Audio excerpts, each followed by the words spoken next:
우리 인생은 태어날 때부터 70%가 결정된 것이고 나머지 30%가 우리의 노력과 반응으로 이루어진다는 말을 하는 것을 들은 적이 있는데요.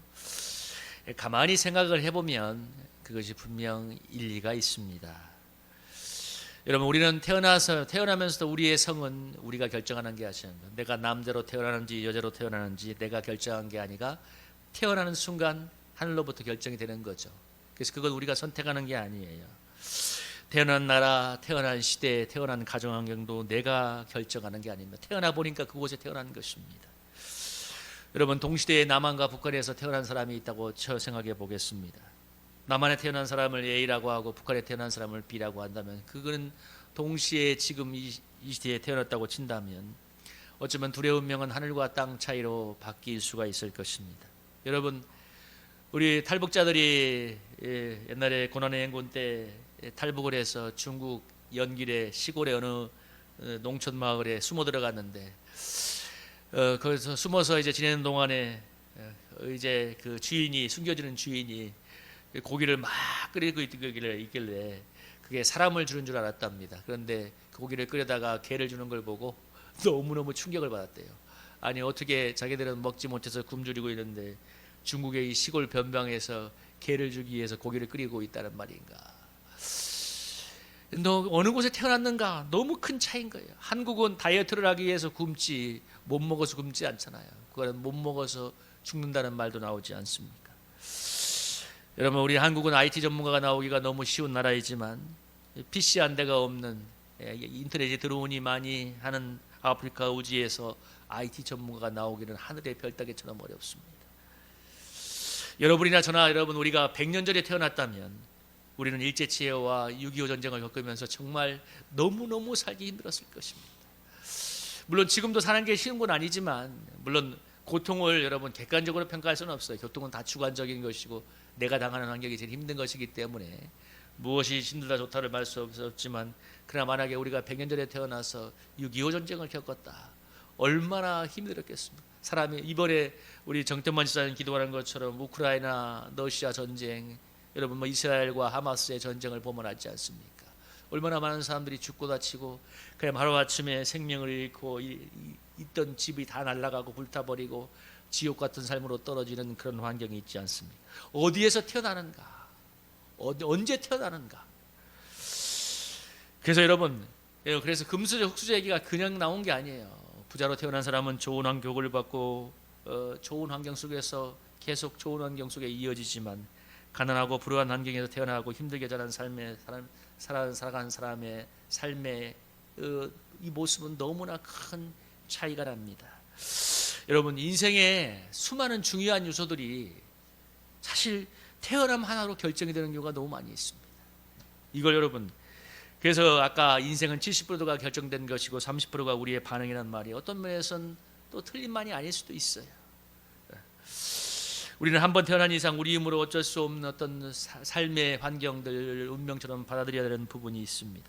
여러분, 이게 제가 무엇을 얘기하고자 하냐면, 여러분, 태어난다는 것, 어디에서 언제 태어나는 것이 우리의 삶에 이렇게 중요한 영향을 미친다는 것입니다.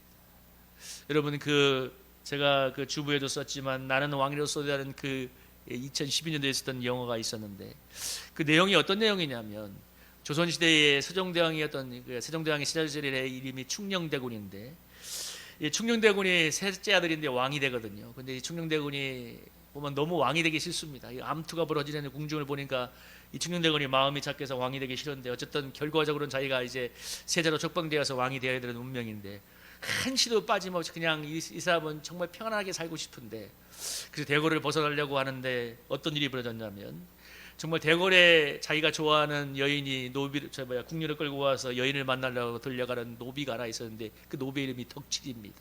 근데 이 왕과 충녕대군과 덕칠의 모습이 너무 똑같습니다. 너무 똑같은데, 그래서 왕이 이제 세자 충녕대군이 이 담을 뛰어넘어서 도망가려고 이 성위에서 밤에 뛰어내렸는데, 마침 성벽을 오르려고 했던 그 덕칠과 박치기를 해버린 거예요. 그러면서 이제 사람이 기절을 해버렸는데, 먼저 일어난 덕칠이 이 세종의 옷을, 청룡대군의 옷을 갈아입고 있는 바람에 사람들이 와서 이 노비를 세자인 줄 알고 데려가고, 또 이 세종대왕에도 충녕대군은 노비의 옷을 끌고 이제 시정 저작거리로 나갑니다. 근데 제일 먼저 벌어지는 일이 뭐냐면 어디 노비가 이렇게 돌아다니냐고 두들겨 맞는 것입니다. 그런 재밌는 내용, 마지막에 잠시 동안 몇 달 동안 벌어지는 내용들을 그린 영화인데, 참 그걸 보면서 느끼는 게 뭐냐면, 야, 태어난 게 저렇게 큰 차이를 만드는가. 어떤 사람은 왕자로 태어나서 온갖 국위영화를 누리고 권세를 누리지만, 노비로 태어난 덕칠은 그야말로 허구한 날 중노동에 시달리며 무시받고 천대를 받는구나. 여러분, 이 오늘 태어남에 대해서 얘기하고 있는데요, 여러분, 우리가 이 땅을 살아가는 동안에 태어나기 때문에 열심히 사는 것도 중요하고 성공하는 것도 중요하고 이 땅에서 행복이 참 중요한 것이지만, 여러분, 이것은 우리가 살아가는 동안에만 유의미한 것입니다. 우리가 살아가는 동안에만 유의미한 것이고, 그리고 기독교는 궁극적으로 영원한 운명에 대해서 해답을 제시하는 종교인데요, 여러분, 그래서 어느 문명에 가나 여러분 이 영생에 대해서, 내세에 대해서 다 해답을 제시하고 있습니다. 불교는 여러분 윤회를 내세우잖아요. 불교는 연회를 내세우는데, 여러분, 성황이 성사님이 그렇게 얘기했죠. 중국에 있을 때는 시장에 나가면 너무 긴장을 했는데 라오스에 가니까 사람들이 너무 착하다고. 정말 사람들이, 근데 어디나 얘기를 들어보면 라오스 사람들이 착하다고 합니다. 근데 그 이유가 뭐냐면 불교가 갖고 있는 세계관 때문에 그래요. 내가 지금 이 생에서 착하고 덕을 쌓는 삶을 살아야 다음 생에 짐승이나 이런 걸로 태어나지 않기 때문에 지금 착하게 살아야 되는 거예요. 여러분, 사람들은 다 지금 살아가는 이 생보다도 다음에 내세를 맞는 마음이 우리 영혼에 있기 때문에 그런 삶의 차이를 만들어내는 것입니다. 중국은 복수의 문화예요. 그래서 중국은 100년이 걸리든 10년이 걸리든 복수를 해야 된다는 게 그들의 문화이기 때문에 그들은 매우 시끄럽고 폭력적이지만, 라오스처럼 여러분 이런 곳은 정말 그런 내세의 새로운 윤회를 믿기 때문에 그러한 삶을 살아가고 있습니다. 오늘 우리가 태어난 것이 수많은 것을 결정하는 삶을 살아가고, 그것이 너무나 중요한 영향을 미치고 있는데요, 근데 오늘 요한복음 3장에서 영적으로 다시 태어나는 거듭남에 대해서 얘기하고 있습니다. 이것이 왜 그렇게 중요하고 필요한 것인가? 이것은 우리에게 영원한 삶을 결정해 주기 때문에 그렇습니다. 한 번 태어나는 것이 우리 삶에 중요한 수많은 영향을 미치고 있긴 하지만, 그러나 이것이 우리가 살아가는 동안에 유한한 영향만 미친다면, 우리가 예수님을 만나고 예수님을 해서 중생에서 새로 태어나는 것은 영원한 운명을 만들어내는 것입니다. 그래서 우리가 새로 태어나는 것이 너무나 중요한 부분인데요, 오늘 밤중에 예수님을 찾아온 니고데모가 여러분 누구냐면 산헤드린 공회원입니다. 70명으로 구성된 산헤드린 공회원인데, 이것은 유대의 사법과 행정과 입법을 총괄하는 최고의 정보기구인데 엄청난 파워를 가지고 있었습니다. 그래서 이 니고데모는 산헤드린 공회원으로 이제 예수님을 찾아왔는데, 밤중에 찾아왔는데요, 예수님이 첫 번째 하는 얘기가 뭐냐면, 바로 만나자마자 이 니고데모가 이렇게 질문했죠. 2절에 보면 하나님이 함께하지 않으면 아무도 이 표적을 행할 수 없습니다 이야기하니까, 니고데모가 뭐라고 하냐면 예수님이 뭐라고 하냐면 진실로 내게 이르노니 사람이 거듭나지 않으면 하나님 나라를 볼 수 없다고 이야기합니다. 이 니고데모에 대한 질문에, 니고데모의 예수님에 대한 질문에 대해서 예수님의 대답은 네가 거듭나야 된다는 것이었습니다. 이 니고데모는 세상적으로 참으로 부족할 게 없고 너무나 파워엘트의 삶을 살고 있었지만, 또 기록에 보면 대단히 부자였다고 합니다. 근데 그가 와서 예수님께 대해서 영적인 질문을 했을 때 예수님의 첫 번째 질문은 네가 거듭나야 된다는 것이었습니다. 거듭남이야말로 새로운 하나님 나라에 들어갈 수 있는 가장 중요한 시간이기 때문에, 사람이 어머니 뱃속에서 태어나야 이 세상에서 존재하고 살아갈 수 있는 것처럼 우리가 예수 안에서 물과 성령으로 거듭나야만 새로운 영적인 세계, 하나님 나라를 볼 수 있기 때문에 그렇습니다. 여러분, 이것을 예수님이 거듭해서 중요하게 두 번이나 얘기하고 있습니다. 너희가 물과 성령으로 나지 않으면 하나님 나라를 들어갈 수 없다, 하나님 나라를 볼 수 없다고 이야기합니다. 여러분, 하나님 나라를 본다는 것이 무엇일까요? 하나님 나라에 들어간다는 것이 무엇일까요?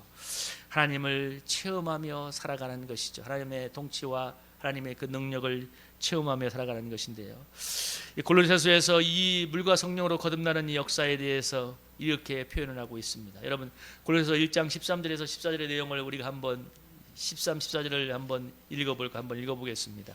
한번 읽어볼까요? 시작. 그가 우리를 흑암의 권세에서 건져내사 그의 사랑의 아들의 나라로 옮기셨으니 그 아들 안에서 우리가 속량 곧 죄사함을 얻었도다. 아멘. 오늘 뭐라고 표현하고 있냐면 흑암의 권세에서 건져내사 그의 사랑의 아들로 나라로 옮기셨으니 그 아들 안에서 우리가 속량 곧 죄사함을 얻었다고 이야기합니다. 이것을 우리 중생의 새로운 또 다른 표현인데요. 이 이어지는 3장 4절에 보면 예수님이 이렇게 얘기하죠. 진실로 5절에 보면 사람이 물과 성령으로 나지 않으면 하나님 나라에 들어갈 수 없느니라. 물은 어떤 것을 의미하면 씻는 것을 의미하는데 죄를 회개하고 예수님의 보혈로 씻음 받는 것을 의미한다고 말할 수 있고, 물과 성령으로 거듭나는 것은 성령 안에서 우리가 죄를 회개하고 예수님의 보혈로 씻음 받아서 하나님의 자녀로 새로 태어나는 것을 말합니다. 그래야 뭐라고 했어요? 하나님 나라에 들어갈 수 있다고 했습니다. 왜 예수님이 이것을 힘주어서 강조해서 얘기했는가? 그 답이 여러분 골로새서 1장 13절 14절에 나오고 있죠. 흑암의 권세에서 건져내어 사랑의 아들의 나라로 옮기셨으니 그 아들 안에서 우리가 속량 곧 죄사함을 얻었도다. 우리가 죄와 사단의 권세에 살아가는 한 흑암의 권세 속에 살아가고 있기 때문에 그렇습니다. 여러분, 흑암의 권세는 어떤 권세인가요? 죄와 사망에 주는 어둠이 있고 불안과 두려움은 온갖 어두운 죄악들이 가득한 그런 세계를 말합니다. 거기에서 건져내셔서 사랑의 아들의 하나님 나라로 옮겼다고 하는데, 그것이 예수님을 통해서는 속량 죄사함을 통해서 이루어지고 있다고 얘기하고 있습니다. 그래서 여러분, 오늘 다시 태어나야만, 중생해야만 하나님 나라를 볼 수 있다고 예수님이 말씀하셨는데, 그것은 이례적인 사건일 수도 있지만 더 중요한 건 날마다 우리 삶 가운데 이루어야 될 새로운 성령의 역사라는 것입니다. 우리가 물과 성령으로 성령 안에서 우리의 죄를 회개하고 여러분, 우리가 주님 안에 들어가 있을 때 하나님 나라의 놀라운 능력을 경험하게 될 줄로 믿습니다. 여러분 흑암의 권세라고 했는데 저는 이 표현을 생각해 보면서 그런 생각을 했어요. 하나님 나라의 축복 속에 산다는 것이 무엇일까? 저와 여러분이나 동일한 이 세상의 삶을 살아가고 있는데, 여러분, 우리가 삶을 살아가면 불안과 두려움이 있고 삶의 불만과 불만족이 있지 않습니까? 그 모든 것이 환경이 바뀜으로 어떻게 그것이 채워질 수 있겠어요? 우리 삶의 불안과 불만족이, 불안한 것들이. 그런데 여러분, 우리가 회개하고 주님의 은혜 속에 하나님 나라의 통치 속에 들어가 있으면 여러분, 그 환경이 바뀌지 않아도 하나님의 놀라우신 은혜가 우리 속에는 불안과 두려움을 몰아내고 하늘의 놀라운 은혜를 부어줌으로써 참다운 만족을 누리는 인생을 살게 할 줄로 믿습니다.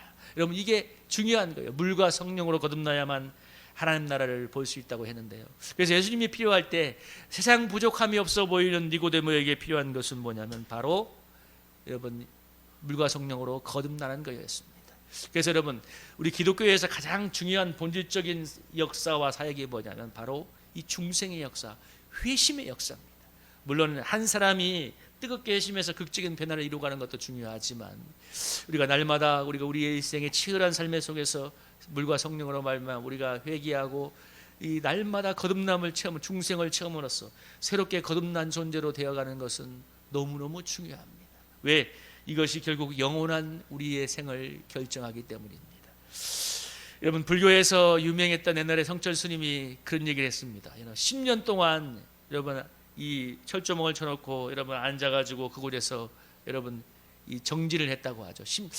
여러분, 저는 그 말 들으면서 너무 MSG를 넣은 거 아닌가 하는 생각을 했지만 엄청난 구조자의 삶을 살았던 것은 분명합니다. 그런데 중요한 건 여러분, 아무리 그렇게 수행을 하지만 우리 속에는 우리를 흑암의 권세에서 건져낼 능력이 없기 때문에 여러분, 이로부터는 하나님의 물과 성령으로 거듭남의 역사가 없는 한 여러분, 그 하나님 나라의 능력을, 구원을 맛볼 수는 없는 것입니다. 그래서 오늘 주님이 세상 부족함이 없는 니고데모에게 오늘 말씀하고 있습니다. 물과 성령으로 거듭나야만 하나님 나라를 맛볼 수가 있다고 이야기합니다. 우리 사랑하는 우리 성도님들이 여러분, 우리가 날마다 우리가 우리의 마음속에는 죄를 회개하고 성령으로 새로워질 때 하나님 나라의 능력을 체험하며 살아가게 될 것입니다. 참, 신앙생활은 이게 가장 중요한 것이고 기독교의 본질에 대한 것이죠. 그래서 제가 이 얘기를 전했던 것처럼 이 구세군에 창조했던 일리암부스가 금세기의 최대의 위기는 중생하지 않는 그리스도라고 했던 얘기는 너무나 중요한 것입니다. 오늘 나는 정말 물과 성령으로 새로워지고 있는가? 물과 성령으로 우리의 중생을 체험하고 새로워지고 있는가? 하나님 나라의 능력을 경험하고 있는가? 아니면 정말 어쩌면 잘못하면 종교 생활을 하고 있는가? 우리의 삶을 한번 돌아보면서 여러분, 우리 주님의 말씀이 우리 마음에 역사할 수 있기를 축복합니다. 물과 성령으로 거듭나야만 하나님 나라를 볼 수 있고 들어갈 수 있다고 했습니다. 오늘 성령으로 우리의 심령이 회개하고 새로워짐으로 말미암아 여러분 살아계신 놀라운 하나님 나라의 능력을 체험하고 증거하는 저와 여러분이 되기를 주님의 이름으로 축복합니다.